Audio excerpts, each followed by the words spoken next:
वाल्मीकि जी के आश्रम में हमारे प्रभु श्री राम जी अपने अनुज लक्ष्मण जी के साथ पधारते हैं। जो ही वाल्मीकि जी ने भगवान श्री राम को देखा तो हमारा पहला प्रभाव किसी को देखने का क्या पड़ता है? मुनि बर अतिथि प्राण प्रिय लागे। प्राण प्रिय, प्राणों से भी अधिक प्रिय भगवान राम और लक्ष्मण जी उनको लगे और कंदमूल फल उन्होंने अर्पित किए। उनको आसन दिया, उनको बैठाया। अब इस बात को आप रामचरितमानस से अलग हटा करके यदि व्यवहार पक्ष में भी देखें तो जब कोई किसी से मिलने जाए तो जो मिलने जाए उसका क्या कर्तव्य है और जिसके यहाँ जाए उसका क्या कर्तव्य है, ये रामचरितमानस में बताया गया है।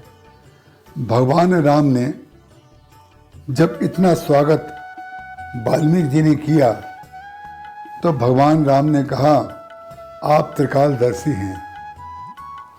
त्रिकालदर्शी तो वाल्मीकि जी हैं, सप्तर्षियों में उनकी गिनती है, वो त्रिकालदर्शी हैं।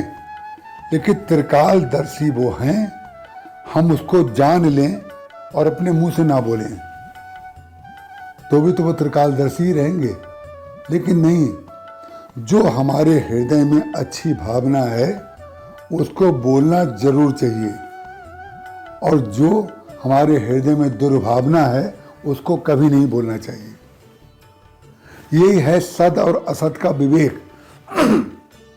वाल्मीकि जी महाराज की भगवान ने स्तुति की, तुम त्रिकालदर्शी मुनि ना था, और आपके हाथ में सारे विश्व का जो चित्र है, ज्ञान, अज्ञान, भक्ति, शरणागति, वैराग्य, कर्म, सारे तत्व आपके हृदय में ऐसे जानते हैं आप जैसे किसी के हाथ पर औंले का फल छोटा सा रख दिया जाए और वो पूरे औंले को एक बार में देख लेगा। परम तत्वज्ञानी भगवान श्री राम ने वाल्मीकि जी को बताया कि आप तो परम तत्वज्ञ हैं। वाल्मीकि जी कहते हैं, आप तो साक्षात प्रभु हैं, परम ब्रह्म परमात्मा हैं। यदि आप ऐसा बोल रहे हैं तो आपकी गरिमा के अनुकूल ही है। ये है बातचीत करने का तरीका। इसमें ज्ञान, भक्ति, वैराग्य और रामचरितमानस और धर्म को जोड़ने की आवश्यकता नहीं है क्योंकि जहां हम धर्म और भक्ति की बात कहेंगे तो लोग कहेंगे कि भाई ये तो रामचरितमानस हमें बता रहे हैं, हम इसको पढ़ा रहे हैं।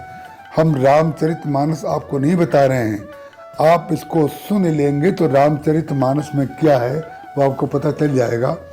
तो राम जैसे आपके हैं वैसे ही आप राम के हो जाएंगे। तो वाल्मीकि जी महाराज से भगवान श्री राम ने कहा कि प्रभु आप हमें ये बताइए, संपूर्ण रूप से उन्होंने अयोध्या में क्या क्या हुआ इसकी संक्षेप में कथा सुनाई। भगवान श्री राम ने वाल्मीकि जी को बताया कि किस प्रकार से हमारी माँ ने हमारे पूज्य पिताश्री से कह करके हमें 14 वर्ष का वनवास दिया है। हम वन में रहेंगे, लेकिन वन में हम ऐसे स्थान पर रहना चाहते हैं जहां हमारे रहने से वन में भी किसी को कष्ट ना हो। कितने ऊंची कोटि की बात है कि हमारे रहने से किसी ऋषि को, किसी मुनि को कोई कष्ट ना हो। कृपा करके आप हमें वो रहने के स्थान बताइए। मुस्कुरा करके वाल्मीकि जी महाराज कहते हैं, महाराज जी आप हमसे पूछ रहे हैं, हम आपसे एक बात पूछना चाहते हैं। प्रभु ने हाथ जोड़ लिए।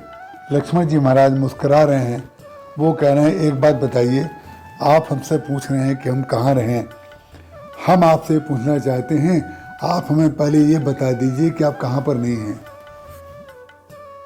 शुद्ध वेद का तत्व बता दिया कि नहीं? अग जग में सब रहित विरागी, प्रेम ते प्रभु प्रकटई जिमी आगी। वो तो ईश्वर तो हरि व्यापक सर्वत्र समाना, का सिद्धांत वाल्मीकि जी महाराज बोल रहे हैं।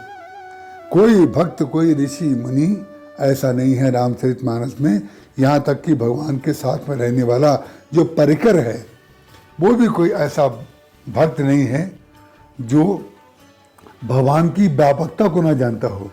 उन्होंने कहा कि आप बताइए कि आप कहाँ पर नहीं हैं, हम आपको वहीं पहुँचा दें। तो भगवान तो सब जगह हैं। इसका तात्पर्य वाल्मीकि जी का ये था कि आप हमसे पूछ रहे हैं, आपने हमारे ऊपर कृपा की है। फिर वाल्मीकि जी महाराज 14 प्रकार के वो स्थान बताते हैं कि कृपा करके आप वहाँ पर रहिए। 14 प्रकार के जो स्थान हैं वो 14 प्रकार के भक्तों के हृदय हैं। उन 14 प्रकार के भक्तों के कौन कौन से हृदय हैं, इसकी चर्चा हम अगले सत्र में करेंगे। जय श्री राम।